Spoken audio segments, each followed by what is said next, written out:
So I have a little bit of imposter syndrome going on.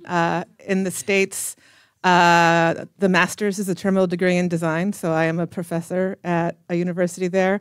And so when I have to write a paper, I'm like, ooh, more words are better. And then I caught myself. And I found a new interpretation of the title. And also, I go by SK to my friends. So the reverberations of new technology in an art practice is what we'll call it for right now with us, our small little group.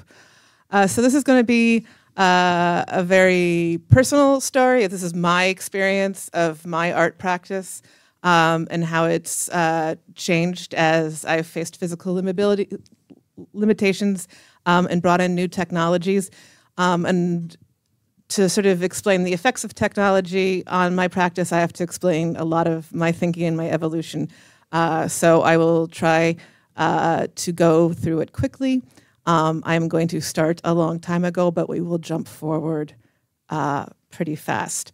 And just so we can get to the punch, the new technology that I'll be bringing into my ceramic practice is 3D printing in clay. And for those of you that are not familiar with 3D printing in clay, it is literally a tube filled with clay that slowly extrudes it as the bottom moves around. And you can be using a CAD program to print it, to design it. So just wanted to, there we go. Is art the active creation or the end product? This is sort of what I've been battling throughout, and I'll look to sort of answer that question from my perspective at the end.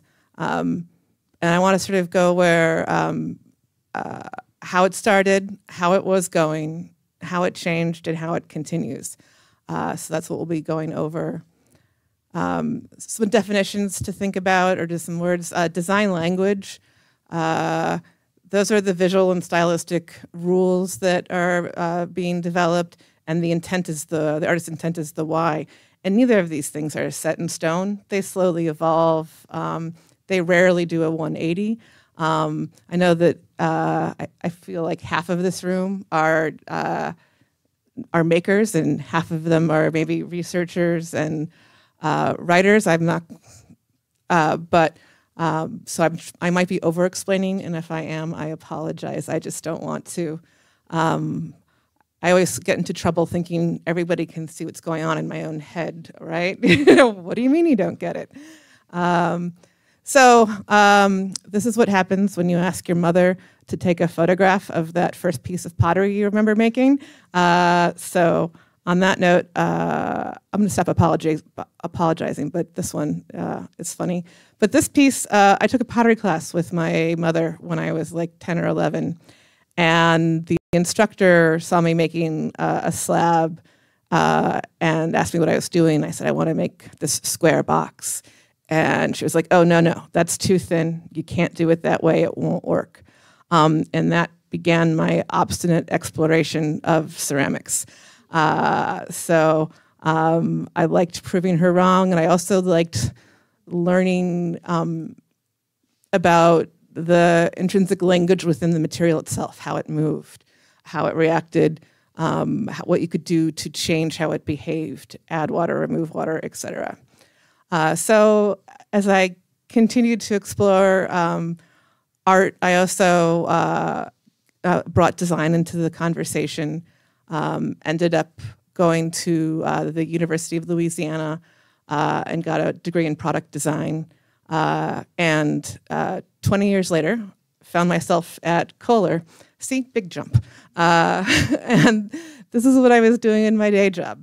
And part of me really loved it, sort of the understanding of like the restrictions of what the material could do, and that it needed to do it again and again and again. You couldn't have failures. You had to have a 99% yield, et cetera, et cetera. How do you do this research into ethnographics and respond accordingly? But I also kind of really hated the corporate world and realized once I got to this point, I was running a department and like I checked all the boxes. You know, I had awards, I had patents. And I was still like, I'm like, where's the joy and happiness and like, I am the queen of the world? It wasn't there. And I decided to abandon it all and go back to art school. So this is what I was doing at night when I was when I was a product designer. I still needed to sort of have my hands on something a little chaotic that wasn't behaving in a reproducible way. And I really liked just sort of seeing what would happen, how far I could push that clay before it fell over, how thin I could get it before it tore. What do you mean I can't weave clay? I'm gonna weave clay. And this was sort of what I was doing. So I just decided to quit. People are like, how? And I'm like, no kids, no mortgage. You can you can go do those things. So in my 40s, I went to Rhode Island School of Design, RISD. People only know it one way or the other, and it's not universal. And got my and started looking and further exploring this practice. And I got to this super thin design language that I just really was kind of intoxicated with. It was, I just sort of intrinsically loved it, and my eyes followed it around. And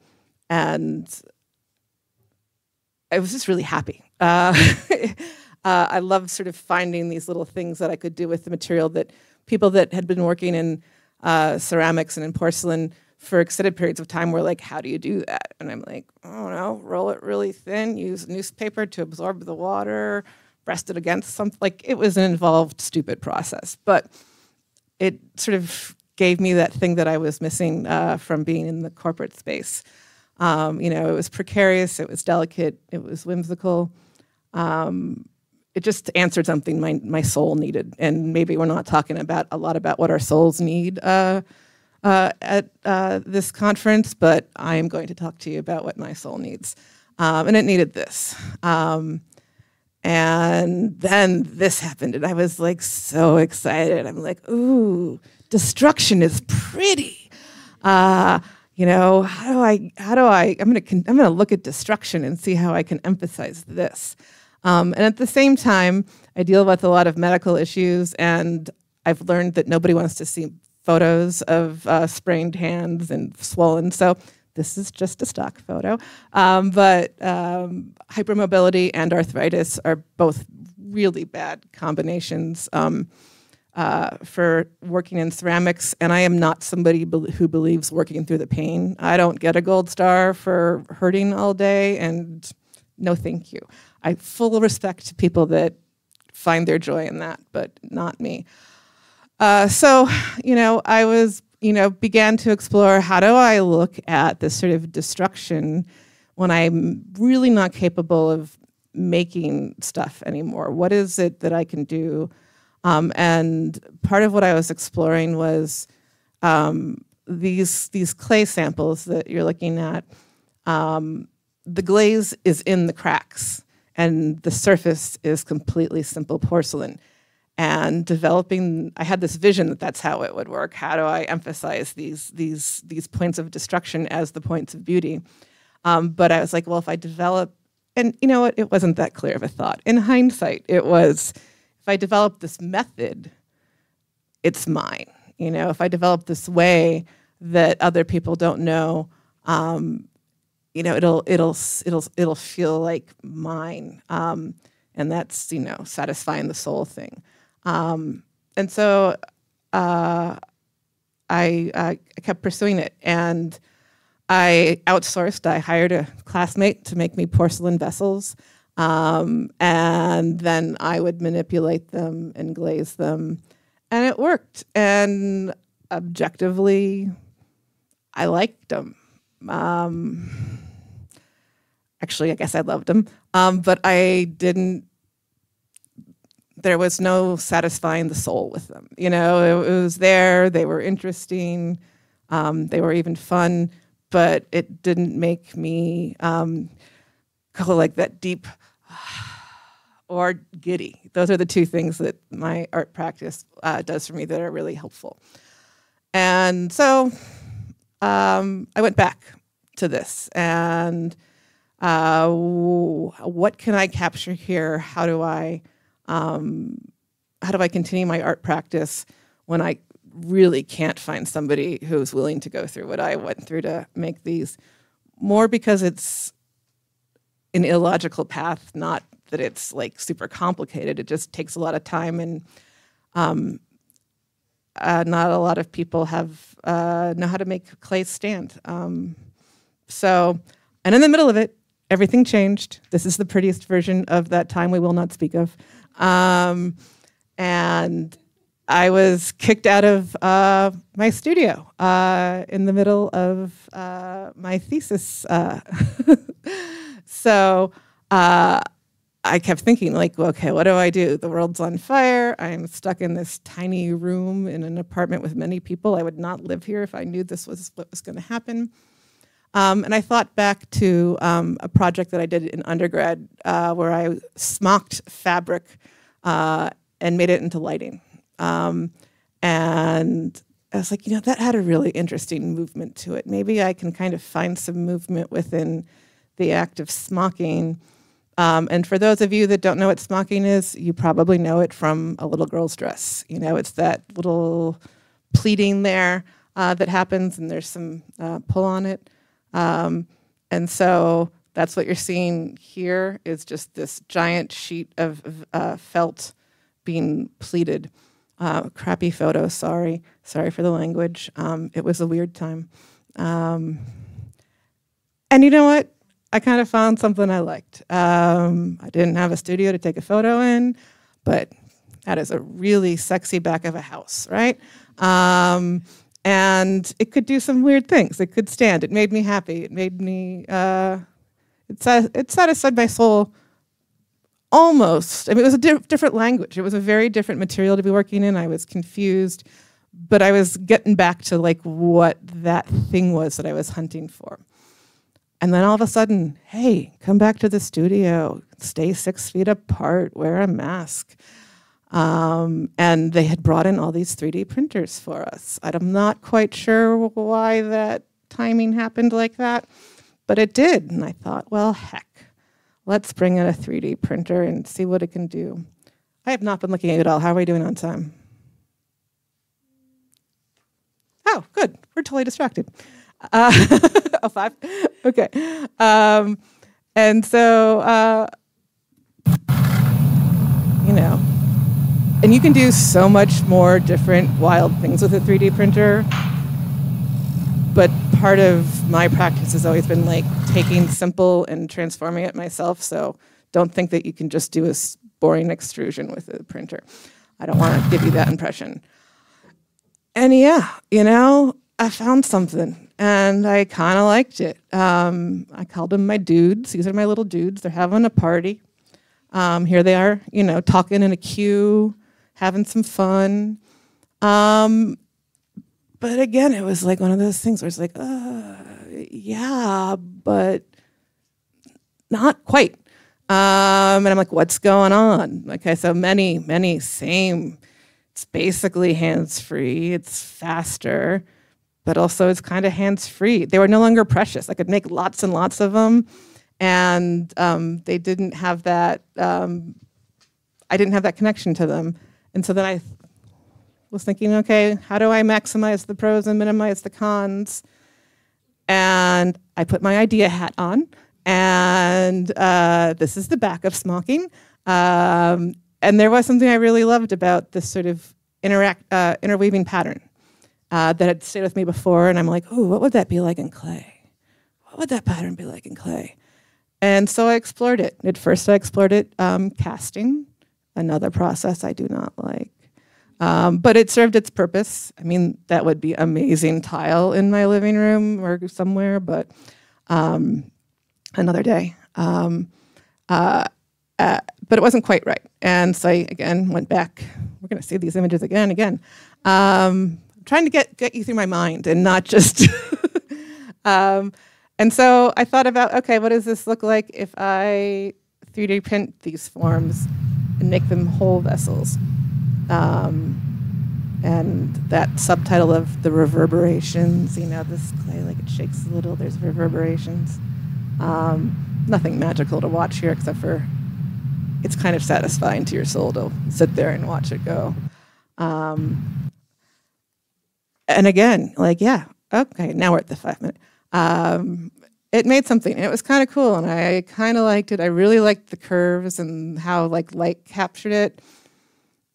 And I was on the fence, and then I went to document it, and I found something kind of wild, and that was that it gave me a whole new language. It wasn't about the making of the piece. It was about putting the pieces together in an environment. And I kind of was able, through 3D printing, to make these multiples that then allowed me to own how they were designed afterwards. And it was, I still I'm like, oh, that was a lucky day. The light, it was the fact that the gallery at RISD was empty. So I just called them and I'm like, hey, can I sit in the gallery for a couple hours and take some photos?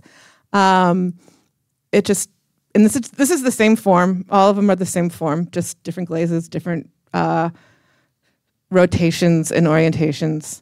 And another thing I sort of realized was that my love of this was not about sort of the contrary of how thin it was and will it fall over, but it was about how those things make your eye follow these lines, these curves, these sort of undulating patterns.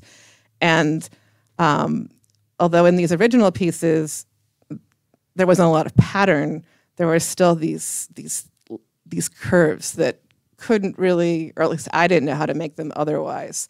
And I found them within this. So 3D printing gave me another avenue to be making clay, but it also forced me to re-examine what about my past work was really important to my expression. And I'm hearing people talk earlier about craft and technology and about how mass production ruins things, and absolutely, not arguing with that, but at the same time, there are times when these new technologies allow us to really, they force us to examine what it is that's important about what we're doing and what we're going for and what the goal is. Is it the design language that's the important thing? Does the artist's intent change as the design language changes? Or, what are those moving parts? What did I need to maintain to move forward? And that was what I didn't even realize, which were those undulating curves. So it forced that conversation of why does this very repeating thing and this really organic thing make me happy in the same way? So is art the act of creation or the end product? I'm gonna give a BS answer and say yes. It's different for many people. People can make things and then they just get rid of them. They're like, yeah, I just needed to make it. You can have it. And then there are those people that treasure things and or those people that outsource their complete development. They have studio assistants and they just tell them what to do and they're made and they still sort of feel that sense of ownership. It's theirs. So all of those, nothing wrong with any of those. It's just what connects with what you do. So again, it was a good day. There we go.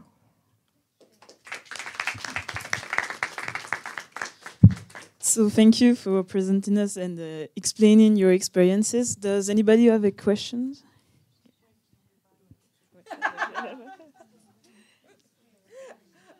I take commissions.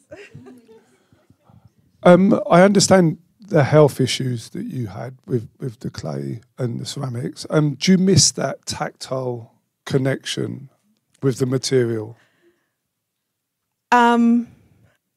I always enjoyed getting messy. I would get finger paint all over me. And, I find that avenue, I get into the dirt at home and I do need to be like in materials. I fully believe in like, you can clean up later. If your clothes aren't machine washable, why are you wearing them?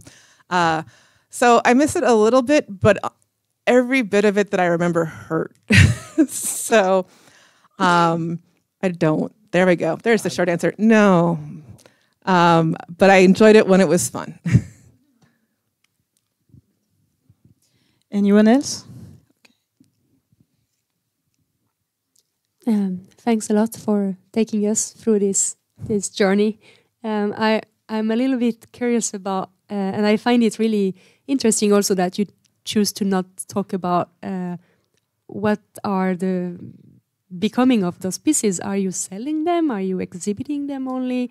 Are you keeping them at home? I mean, for me, it's kind of important to understand where the ownership leads you, because you have this owning feeling, and where does that lead you? Yeah, the owning feeling doesn't mean that I have to keep them. It just means that I feel like they're mine, my creation, like that that they're a product of me, even though I could hire a studio assistant to make them for me.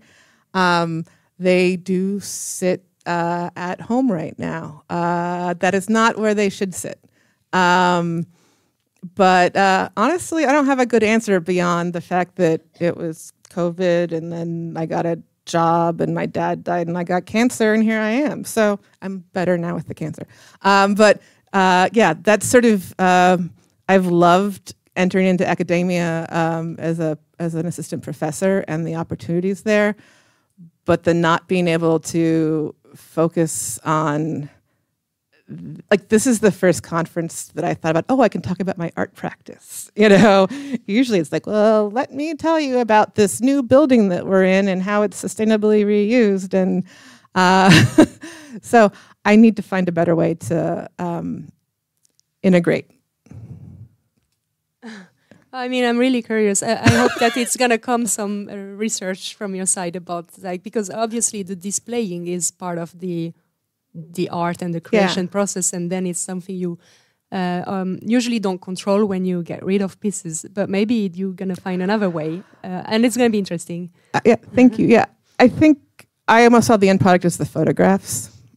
It's not that the sculptures couldn't go somewhere, but that the photograph was the thing that was dispersible, just for the ease of understanding my perspective on it.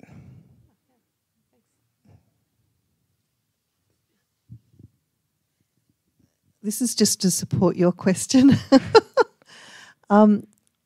Showing them in gallery spaces, is that? Yes, that sounds wonderful. Yeah. They're just screaming for international exhibition. Hey guys, I would really love to exhibit these internationally. If you have any connections, here's my contact information. Yeah, so beautiful. And that will really help me get tenure too. So, any other questions? By the changing of the process with clay, did you find different way of thinking the process? Like, do you see a changement between the fabric when you make it by hand and then after with the machine? Yeah, I am very much less. I'm much more cavalier with it. The material of it. I guess each product has their own things. These little ridges sound really cool when your nail rubs against it. Whereas this is sort of smooth and silky, but these sculptures always had some never-ending possibility of form. I don't know if that's true. But it seemed like to find the next form that does all that this does. That's all. I want it to happen. It'll happen. But getting to this form was a lot of thinking. I was sort of, if I hadn't spent so much time smocking in my undergrad, God, craft is everywhere. And thinking about how it is in other materials, because I brought it into like a woven plastic for lighting, and so I was really familiar with it. I don't think I would have hit on this form so quickly.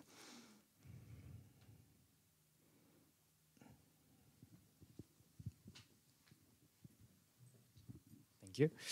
Firstly, thank you for this incredible, you tell stories really good. That's a very good skill. Thank you. Then I noticed that in the beginning you used a lot of colors. You played a lot with colors, and then it was more monochromatic. Is it because it is a choice in your artistic journey, or it is because the technique like 3D printing it is not possible really? Yeah, no, it is definitely possible to have lots of color. As part of coming here, I re-listened to my final crit for my thesis, because you guys have quoted Glenn Adamson a lot as an expert on craft, and he was on my thesis committee. So I'm like, oh, can I find a really good quote Glenn said about me? I did not. But talked about how color was too chaotic in my head. That was in that conversation, was about how I really like these sort of simple things because it allows the form to come through. And somehow, I mean, in some ways these are like hyper chaotic, but they don't, these feel like a dance almost. They're, so yeah, the color is definitely a choice. You can glaze it however you want. But I definitely, in a lot of my practice, veer towards very simple colors or lack thereof. Part of it is the chaos. Part of it is also color is a skill in itself, and do not mess with it unless you know what you're doing. That is my stance on that. Thank you. So I have a question myself. Do you think that reproducing your work or artwork through machines diminish the authenticity, or it enhances the accessibility of it? Yeah, I mean, on one side of accessibility is that anybody else could find my file and make it. So that would intellectually be awesome and personally be sad. But it gave me accessibility to my own vision, and that's the accessibility that matters. And also, I'm an academic, so I'm supposed to be about, we share everything, and it's great, and take all of my files and my knowledge. But it gets funny when it comes to art sometimes. And those lines of art and design and craft, that's a different conference. Thank you. So in your process, I think you sit in between an artist and maybe a designer. So my question is, do you think about the users when you produce these pieces, or do you only think about like contenting yourself? Just contenting myself. That is the way to live life. I know how to solve problems. I was a successful product designer. I can do it again. I teach it. But it doesn't satisfy my soul. Teaching satisfies my soul more than the act of teaching product design satisfies my soul more than the act of product design. Yes, I think it will be the last question. Thank you for the storytelling. It was really amazing. But I've been really concentrated with the slides and the process and everything. I just have a question. How do you identify yourself? Because I can say it's art, but at the same time I can say you're an artisan, and somehow there's this design thing. So what are you really doing? what's how do you say? No, but how do you identify like the work? Are you trying to put me in a box? You know. You know, it's sort of been. I've never been enough for anyone's space. When I applied to 10 schools when I decided I wanted to go back to school. And I'm like, I applied to the 10 best ones for ceramics. I'm like, if I get in, that's a sign. Otherwise, I'm going to go back to product design. And 2 of them accepted me, and they both accepted me because I was a product designer. And I'm like, but look at my portfolio that I gave you and talk to me about that. Not that, you know. And that was feedback I've always gotten. It's like, oh, you could tell you're a designer, you know. And I think that I am what I am, and there are product designers out there that will consider the products that they are making that are mass produced in the same ways that I consider this, you know. So it's there's no box, you know. I think, and that's tough. That craft design artist, and I think in the States we have different meanings for craft than you guys do here. So I've been having a particularly fun time in my head figuring out the conversation. But yeah, I consider myself an artist with a design bent. That's my brain does. Like, I grew up doing origami. That maybe should have been the first photograph.